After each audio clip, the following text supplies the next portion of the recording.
Сегодня в День России мы приглашаем вас в онлайн-путешествие по рекам нашей необъятной Родины.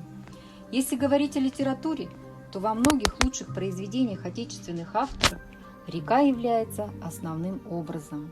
«Тихий дон» Михаила Шолохова, «Угрюм река» Вячеслава Шишкова, «Витим золотой» Павла Федорова, Александр Куприн «Река жизни».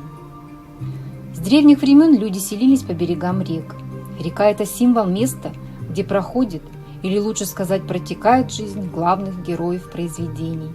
С рекой связаны их судьбы.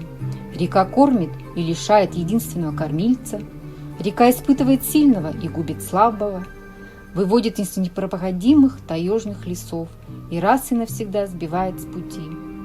Река отбирает и дарит надежду.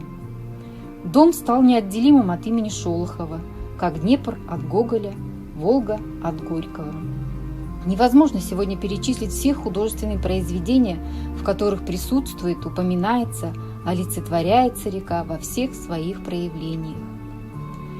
У Льва Толстого есть такая фраза: «Люди как реки, вода во всех одинаковая и везде одна и та же.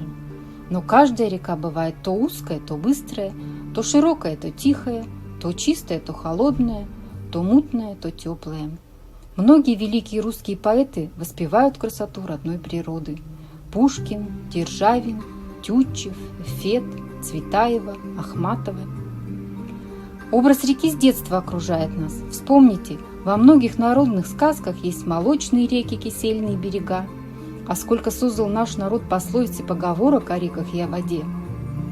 Жизнь проходит, как вода в реке. Каждая река к морю течет. Мелка река да крутые берега. Красота речных берегов всегда привлекала и художников: Айвазовский, Репин, Кустодиев и другие. Великая и могучая русская река Волга с давних времен является предметом гордости и национальным богатством России. О Волге были созданы народные песни, о ней с любовью и гордостью писали русские писатели: Некрасов, Горький, Короленко, Гелеровский, Чернышевский. На нашей выставке вы можете познакомиться и с другими большими реками России: Обь, Енисей, Иртыш, Кама. Очень богата такими произведениями и литература татарского народа, воспевающая красоту родного края, призывающая жить в единении с законами природы. Реки Татарстана – это неотъемлемая часть окружающей нас природы. Муса Джалиль. Бурлит река, гремит река, вся в пене мчит река. Куда летит, куда спешит, бежит издалека. Как будто ночью кто-то спугнул табун шальных коней. К чему и брызги высекать, как искры из камней? То вдруг притихнет широко, раздвинув берега, и на закат сквозь камыши в тиши глядит река. Нурихан Фаттах, Мирсай Амир, Эдуард Касимов. В своих произведениях они воспевают красоту речных пейзажей, зеленые берега, тихие плесы. И, конечно же, нельзя не сказать о реке Каме, на берегу которой стоит наш древний город Елабуга. Восхищались красотами Камы и многие поэты, писатели, художники. Кама камушка, Кама матушка, мать Кама синеокая. Так любовно величали ее поэты и писатели Татарстана. Кама красавица, Кама труженица, называют ее русские, коми-пермяки, удмурты, башкиры, татары.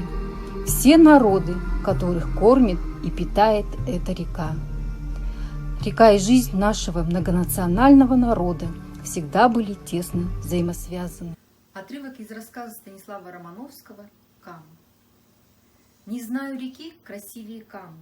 Чаще всего правый берег ее приметнее левого. Его высокие скаты, то зеленые, то красные, то голубовато-белые, в могучих корабельных соснах, источающих боровой, крепкий запах хвои, смолы живицы, грибов и папоротников. Иная река, перегороженная плотинами, сдается, превращается в стоячую воду и сама толком не знает, кто она, река или водохранилище, стоять ей или течь. А Кама всегда помнит, что она река. Да притом река красавица, что стоять ей никак нельзя. И посреди любого ее плеса всегда найдешь текучую влагу. Шаг по шагу течет она древним путем.